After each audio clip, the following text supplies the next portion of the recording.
surviving eyewitness of Custer's last stand told you the truth, and it wasn't what history books say? This is Charles Windolph's chilling account. History books tell us it was a heroic final fight, Custer and his men battling bravely until the bitter end. But the last surviving soldier of that battle, Charles Windolph, revealed a story so shocking, so haunting, that most schools never dared to teach it. This is not the polished version of history. This is the raw truth of mutilated bodies under the Montana sun, of men abandoned, of secrets buried for decades. And by the time you hear Windolph's account, you'll realize that the real horror of Little Bighorn wasn't just how Custer died, it was what came after. Stay with me until the end, because this is the side of history they never wanted you to know. But before we continue, be sure to like, share, and subscribe to the channel so you don't miss the next eyewitness account. Charles Windolph was just 24 years old when he rode into history at the Battle of the Little Bighorn. Decades later, at the remarkable age of 99, he passed away as the last surviving American veteran of that bloody field. For nearly 3/4 of a century, Windolph stayed silent. He carried the memories in his mind, the weight of what he had seen pressing down on him. But in 1947, the silence finally broke. His memoir was published, an eyewitness account from the last living man to lay eyes on General George Armstrong Custer alive. And what Windolph revealed was as shocking as it was tragic. He had joined Custer's 7th Cavalry in 1873, assigned to Company H under Captain Frederick Benteen. Though he served under Custer, Windolph never considered him a friend. Officers in those days kept their distance from common soldiers. Custer, to him, was impressive, yes, but also distant, untouchable. Custer always struck me as aloof, Windolph later recalled. Benteen, on the other hand, was the finest soldier and the greatest gentleman I ever knew. The young trooper respected both men, but he made no secret of where his loyalty lay. I wouldn't call myself anti-Custer, he said, but I was for Benteen all the way. On the morning of June 25, 1876, everything changed. Scouts had spotted Sitting Bull's massive encampment. Before the regiment marched, Windolph walked to the officer's tent, hoping to speak to Benteen about exchanging his horse. But instead, he stumbled upon a tense moment, an argument between Benteen and Custer. "Shouldn't we keep the regiment together, General?" Benteen pressed. "If the reports are true, this is no small camp. We'll need every man we have." But Custer was unmoved. He dismissed the warning with a cold finality. "You have your orders." Windolph could not have known it at the time, but he had just overheard the fatal decision that would doom over 200 men. The officers dispersed. The men prepared for battle beneath the relentless June sun. Windolph never did get the chance to ask Benteen about that horse. The 7th Cavalry, more than 600 strong, moved out with confidence. The soldiers believed they faced perhaps 1,500 warriors at most, poorly armed, poorly organized. The odds, they thought, were in their favor. But Windolph would live long enough to know the cruel truth. They were marching straight into a storm unlike anything they had imagined. Custer's column was the first to move. Windolph watched him right away, just as he had seen the general ride countless times before. Only this time he had no way of knowing. It would be the very last. As the hours dragged on, Windolph began to wonder if they had been sent on a fool's errand. The men pushed their way through rugged hills, eyes sharp for any sign of the enemy. But nothing came. By mid-afternoon, they finally stumbled upon the charred remains of a camp once used by Sitting Bull's scouts, now reduced to ashes by Custer's own Indian allies. Then, out of the dust and heat, a lone rider appeared on the ridge. Windolph instantly recognized him, a sergeant from Tom Custer's company. He galloped straight toward them, shouting his message loud enough for all to hear. "Big village! Be quick! Bring the packs!" But these were orders that Captain Benteen would not follow. As the sergeant passed, he waved cheerfully, calling out that the enemy was already on the run. To the weary troopers, it sounded like the beginning of yet another routine victory, the kind the 7th Cavalry had grown accustomed to. Years later, Windolph would recall what the men were really thinking at that moment. "It'd be easy to say we were thinking of glory," he admitted. "But truth be told, most of the boys were thinking how good a cold bottle of beer would taste right then." But the mood shifted quickly. Around 4 o'clock, as Benteen's column reached a hill overlooking the Little Bighorn Valley, the sound of battle rolled up to them, distant at first, then unmistakable. The thunder of rifles, the cries of war. Benteen ordered his men to draw weapons and charge. Windolph spurred his horse, racing with his company toward the hilltop. And then, The valley opened up before them. Below lay a sprawling native encampment, far larger than anyone had imagined. Smoke curled above the lodges. Warriors poured across the hills in swarms, and scattered among them were American soldiers, fighting desperately, hopelessly outnumbered. To the north, Windolph spotted a knot of blue uniforms clinging to high ground. It was Major Reno's men, and they were barely holding on. The 7th Cavalry rushed to their aid. "I'll never forget the first sight of that hill," Windolph later wrote. "The men there were frightened, disorganized. They'd just watched dozens of their comrades cut down." By all rights, Reno's battered force should have been annihilated. Windolph believed only 2 things saved them: the mercy of God and the poor aim of the warriors surrounding them. That desperate defense would go down in history as the stand on Reno Hill. Benteen quickly took command, organizing the shattered troops and throwing up defensive lines. Yet even as they caught their breath, one chilling question echoed across the ranks. Where was Custer? From their position, they could see the native warriors shifting northward through the valley. Windolph assumed that Custer must have already begun his attack, but the truth was hidden by distance, the sounds of sporadic gunfire drifting faintly on the wind. As the soldiers waited with rifles at the ready, mules stumbled up the ridge, bringing food and ammunition. Reinforcements straggled in from the pack train, but still, no word from Custer. Another hour ticked by. Then, impatient and unwilling to wait, Captain Thomas Weir broke ranks.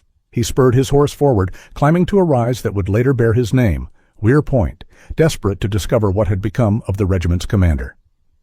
Windolph and his comrades moved out after Captain Weir, but they barely made it to the next rise before the scouts raised the alarm.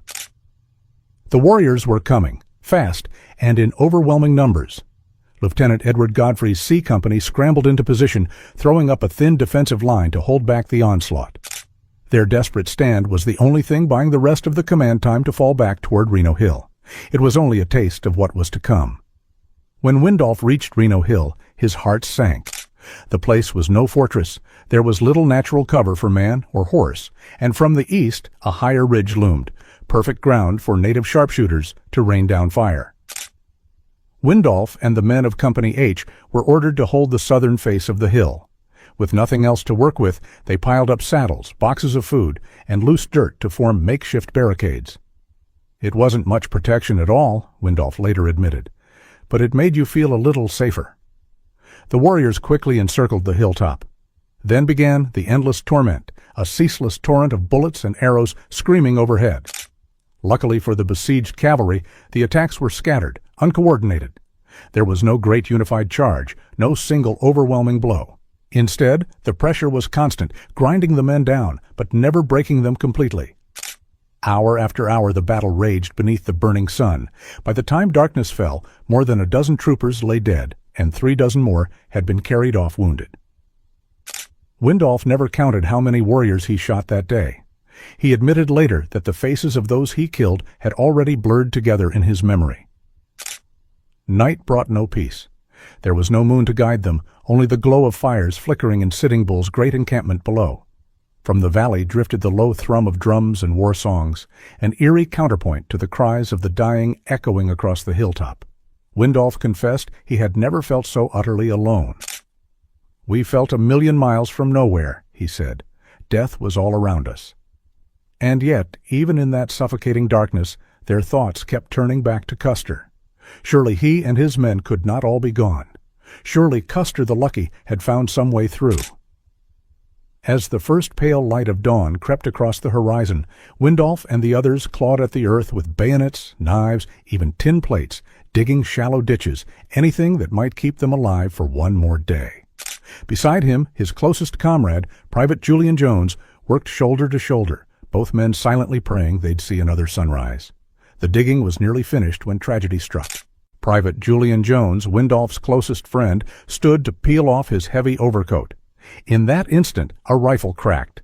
Jones let out a scream and crumpled beside him, a bullet tearing straight through his heart. Before Windolph could even process the horror, more shots slammed into the earth around him. Fury surged through his veins. He spun, sighted down his rifle, and fired desperately into the brush. But the shooter was gone. Then silence. The company surgeon rushed over. Windolph insisted he was unhurt, but when the doctor slipped a hand inside his shirt, it came back red with blood. A ricochet had found him, yet the adrenaline had masked the pain. It was only a flesh wound. Windolph waved the surgeon away. "Save your bandages for men who need them more." But the ordeal wasn't finished. Moments later, another shot rang out. This time, the bullet struck Windolph's own weapon. His rifle exploded in his hands, the stock splintering in a shower of wood and steel. Miraculously, he escaped with nothing worse than bruises and scratches, and a fresh weapon was quickly placed in his grip. He would need it. By midday on June 26th, a new terror gripped Reno Hill. The men were out of water. The wounded cried pitifully for relief, their lips cracked and swollen. Dehydration threatened to finish what bullets had not. A water detail was organized, and Windolph volunteered to cover them. What followed was a desperate dash. As Windolph and others laid down covering fire, the water party scrambled down the slope toward the river. Hidden marksmen opened up, cutting men down in the shallows. Windolph could do nothing but keep firing, helplessly watching as comrades were struck mid-step. Some made it back, some did not. But the survivors carried precious water, and in that moment they were hailed as heroes. Windolph, though, never forgot that there were many kinds of heroes that day. One was Captain Frederick Benteen. Unlike most officers, he walked openly among his men, exposing himself to fire, encouraging, steadying, even leading counterattacks when needed. "Get down, sir, you'll be killed," Windolph shouted at him once. "Don't worry about me," Benteen replied calmly. "I'm all right." That very afternoon, Benteen promoted Windolph on the spot to sergeant, recognizing his grit under fire. By evening, the gunfire slackened. The constant whistle of bullets faded into uneasy silence. Looking across the valley, the soldiers saw smoke drifting away from Sitting Bull's vast encampment. His people were beginning to move. The worst, it seemed, was finally behind them. And yet, an ominous shadow lingered. All through the night, one question haunted every man on that hilltop. Where was Custer? By now, fear was hardening into dreadful suspicion. Something terrible must have happened. But what? None of them could yet imagine. The grisly truth came with the dawn. General Alfred Terry's column finally reached Reno Hill, bringing reports too terrible to believe. The battlefield ahead was littered with the bodies of American soldiers. Terry, his face streaked with tears, gathered the men and gave the words they dreaded most. Custer, and every man with him, was dead. Windolph never forgot that moment. "I think most of us had tears in our eyes, too," he said quietly. Benteen handpicked 14 men to ride with him to the battlefield and confirm the reports. Windolph was among them. What they saw defied imagination. More than 200 naked, mutilated corpses lay scattered across the Montana hills, already bloating and blackening in the summer heat. The stench was suffocating. On a rise now called Last Stand Hill, they found Custer. His brother Tom lay beside him. Windolph stood nearby, holding Benteen's horse as the captain stepped forward to look down at the fallen commander. Custer's luck, so famous, so often spoken of, had finally run out. Aside from the bullet wounds in his chest and temple, it almost looked as if he were merely sleeping. Among the dead were men Windolph had drunk with, laughed with, fought beside for years. Friends, faces he knew as well as his own. Out of respect for them, he chose not to write down the grisly details. He said only that he helped bury them the next day. Windolph would remain in the 7th Cavalry for another 7 years. When he left the service, Captain Benteen described him in his discharge as a gallant soldier. He would even be awarded the Congressional Medal of Honor for his actions at Reno Hill. And then, for decades, he stayed silent. Not until the 1930s, when Windolph was in his 80s, did he finally begin sharing his memories with historians. His recall was sharp, his details vivid. In 1947, his story was finally published in his memoir, I Fought with Custer. To the end, Windolph refused to play the blame game that haunted so many debates over Little Bighorn. He neither condemned Custer nor praised him blindly. To Windolph, both men, Custer and Benteen, were brave soldiers. But only one, Benteen, he called the finest soldier and greatest gentleman I ever knew. By then, Windolph was the last surviving white veteran of the Little Bighorn. His account became a priceless gift to history, an unbroken thread linking us to that summer day in 1876.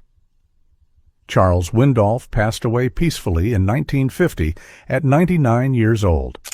With him went the final living memory of Custer's last stand, until he was at last reunited with the 268 men who had fallen on that hill so many years before.